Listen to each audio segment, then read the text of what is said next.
या देवी सर्वभूतेषु शक्तिरूपेण नमस्तिता। दृढ़ निश्चय कर लिया कि मुझे शिव को पाना है तो पाना ही है। रक्त बीज को मारकर उसका सारा खून पी लिया। Happy Navratri to everyone.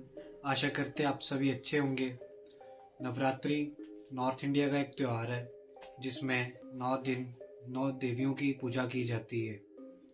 और आज हम आपको बताएंगे कि वो 9 देवियाँ कौन सी है, साथ ही ये 9 देवियाँ किस तरीके से एक स्त्री की ज़िंदगी से जुड़ी हुई है और ऐसा क्यों कहा गया है कि अगर ज़रूरत पड़े तो नारी दुर्गा रूप भी धारण कर सकती है। चलिए आज हम आपके लिए लेकर आए हैं एक अलग से एक्सप्लेनेशन नवरात्रि और नव दुर्गा की। तो नव दुर्गा कुछ इस प्रकार है।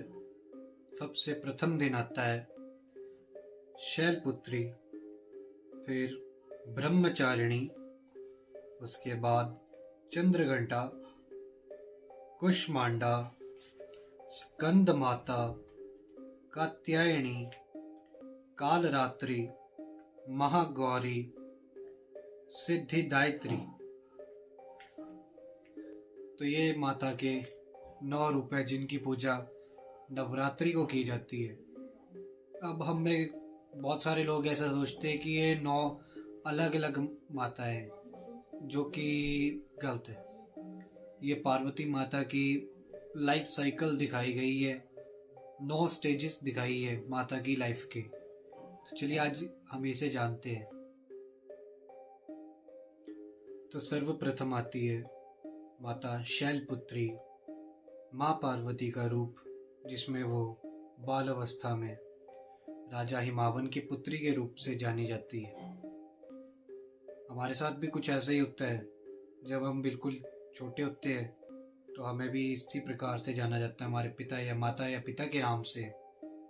तो वैसे ही शैलपुत्री अर्थात राजा हिमावन, जिन्हें शैल कहा गया है पर्वत, उनकी पुत्री शैलपुत्री। तो दूसरे पे है ब्रह्मचारिणी, जिसमें माता थोड़ी सी बड़ी होती है एज में और उन्हें ज्ञात होता है कि मेरा जन्म महादेव शिव से विवाह के लिए हुआ है। तो वो एक दृढ़ निश्चय बनाती हैं कि कुछ भी करके मुझे शिव को पाना है, जिसके लिए वो ध्यान लगाती है, मेडिटेशन करती है, पूजा अर्चना हर एक प्रयास करके शिव को प्राप्त करती है ब्रह्मचारिणी रूप में।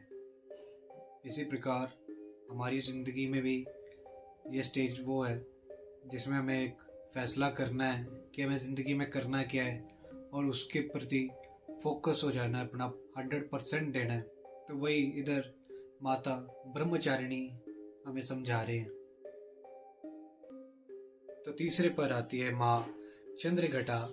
शिव से विवाह के पश्चात ये रूप माता का खुशहाल विवाहित स्त्री का रूप है, जिसमें माता शेर के ऊपर सवार है और साथ ही उन्होंने अलग अलग देवी देवताओं द्वारा अर्पण किए हुए अस्त्र शस्त्र भी धारण करे हुए हैं।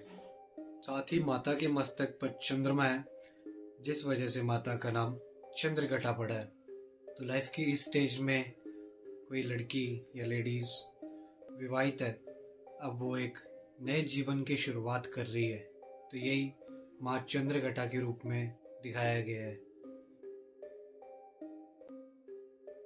तो चौथे पे आती है माँ कुष्मांडा। मान्यता ये है कि माता ने अपनी एक मुस्कान से ही पूरी दुनिया को बनाया है। तो इस रूप में माता ने एक कलश या शहद का कुश पकड़ा हुआ है, कलश, जो कि दर्शाता है गर्भ को। और लाइफ की साइकिल में ये दिखाया गया है जब एक स्त्री माँ बनने वाली होती है। पांचवें पे है स्कंद माता, जिसमें माता ने अपनी गोदी में स्कंद को बिठाया हुआ है, स्कंद यानी कार्तिकेय को। और इस रूप में माता के पास कोई अस्त्र शस्त्र नहीं है, जो कि दर्शाता है माता का ममता वाला और देखभाल करने का नेचर अपने बच्चे के लिए। तो उसी प्रकार जीवन में जिस टाइम बच्चा हो जाता है तो उसके बाद लेडीज़ का मेन फोकस हो जाता है उस बच्चे की नरिशमेंट का, उसके पालन पोषण का। तो कुछ और 6वें पे है माँ कात्यायनी, महादेव ने इस रूप में उनके गुरु बनकर उनके दुर्गा रूप का उन्हें ज्ञान करवाया। फिर माता ने दुर्गा रूप धारण करके महिषासुर नामक दैत्य को मारा और माता महिषासुर मर्दिनी के नाम से पूरे जग में प्रसिद्ध हुई। और माता को अष्टभुजी और चतुर्भुजी भी इसी रूप में कहा जाता है। माता के इस रूप से हमें ये सीखने को मिलता है कि अगर कोई स्त्री माँ बन चुकी है तो ये उसकी ज़िंदगी ख़त्म नहीं होगी है। जैसे माता के पुत्र कार्तिकेय गणेश अपनी अपनी जिम्मेदारियां संभाल रहे थे, तो माता एक जगह पे बैठे नहीं, उन्होंने अपने लाइफ में प्रोग्रेस करी और मुश्किल से मुश्किल काम पूरा किया। जैसे जिन दैत्यों को कोई मार नहीं पा रहा था, त्रिदेव नहीं मार पा रहे थे, उन्हें माता ने मारा। तो सातवें पे है माँ काल रात्रि, जो कि काली माता है, 10 महाविद्याओं में से एक। ये माता का उग्र रूप है, जिसे देख के बुरे से बुरे दैत्य भी डर जाते थे। इस रूप में माता ने शुंभ, निशुंभ, मधु, कैटब, रक्त बीज इत्यादि काफी दैत्यों का वध किया।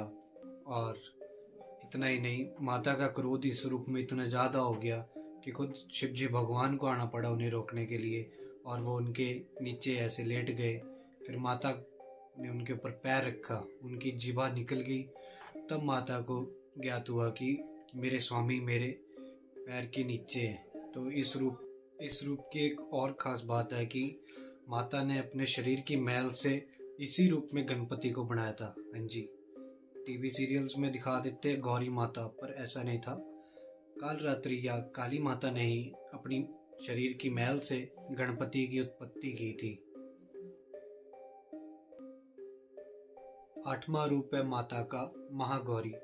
महान कार्य करने के बाद बनी महागौरी, क्योंकि बड़े बड़े राक्षसों को जिनको कोई मार नहीं सक रहा था, उन्हें माता ने मारा। और इस रूप में माता पुनः अपने पार्वती रूप में आ गए, जो कि दुनिया में सबसे सुंदर और सबसे शक्तिशाली है, इसलिए नाम पड़ा महागौरी। 9वां रूप सिद्धिदात्री, जिनके पास अष्ट सिद्धि नवनिधि है। सभी देवी देवता, राक्षस, मनुष्य, ब्रह्मा, विष्णु इत्यादि सभी इन्हीं से सब कुछ प्राप्त करते हैं, इन्हीं के आगे सिर झुकाते हैं। 9वां रूप माता का सिद्धिदात्री, मूल रूप से पार्वती। तो ये थी छोटी सी एक्सप्लेनेशन नवदुर्गा की।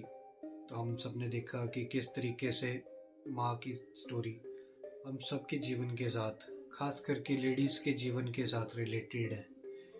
क्योंकि ज़्यादातर क्या होता है, लेडीज़ माँ बनने के बाद घर के कामकाज में ही फंस के रह जाती हैं और वो अपने जीवन में कुछ कर नहीं पाती। तो माँ हमें बता रहे हैं कि आप उस स्टेज के बाद भी अपने जीवन में कुछ बड़ा कर सकते हैं, जिस तरीके से माँ ने किया।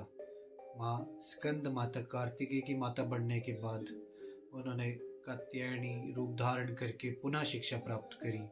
उसके बाद कालरात्रि बन के उन्होंने वो काम किए जो कोई देवी देवता कर नहीं पा रहा था। तो माता का कहना ये है कि आपको ज़िंदगी में हार नहीं मारनी है, किसी स्टेज पे आके लगे रहे। ऐसे तो माता के बहुत सारे रूप है, पर मेनली इन्हें 4 कैटेगरीज में डिवाइड किया गया है। जैसे कि शक्तिपीठ, जहाँ माता सती के बॉडी पार्ट, अंग जहाँ जहाँ गिरे वहाँ पे शक्तिपीठ बन गया, तो वो सारे आगे शक्तिपीठ। इसके अलावा जो बिल्कुल स्टार्टिंग के टाइम की माताएं हैं, 7 मदर गॉडेस बोलते हैं उन्हें, सप्त मातृका है, जिसमें वराही देवी और भी देवियाँ आती हैं। इसके ऊपर अगर आपको वीडियो चाहिए इन पे और 10 महाविद्याओं पे, तो आप वो भी बता देना, हम वो भी बना देंगे। तो तीसरी आती है 10 महाविद्याएं, जिसमें बगलामुखी, छिन्नमस्ता, काली, तारा, त्रिपुर सुंदरी, भैरवी, भुवनेश्वरी, ये सारी 10 ताकतें दिखाई हैं, 10 महाविद्याएं। और इसके अलावा चौथे स्थान पे नवदुर्गा, ये 4 कैटेगरीज बताई हैं माता की। और अगर आप सनातन धर्म या भगवान से रिलेटेड ऐसी और वीडियोस देखना चाहते हैं, स्टोरीज सुनना चाहते हैं, तो हमें ज़रूर बताएं और चैनल को लाइक, सब्सक्राइब और शेयर ज़रूर करें। यहाँ तक देखा है तो थैंक्स फॉर वॉचिंग, आपका बहुत बहुत शुक्रिया।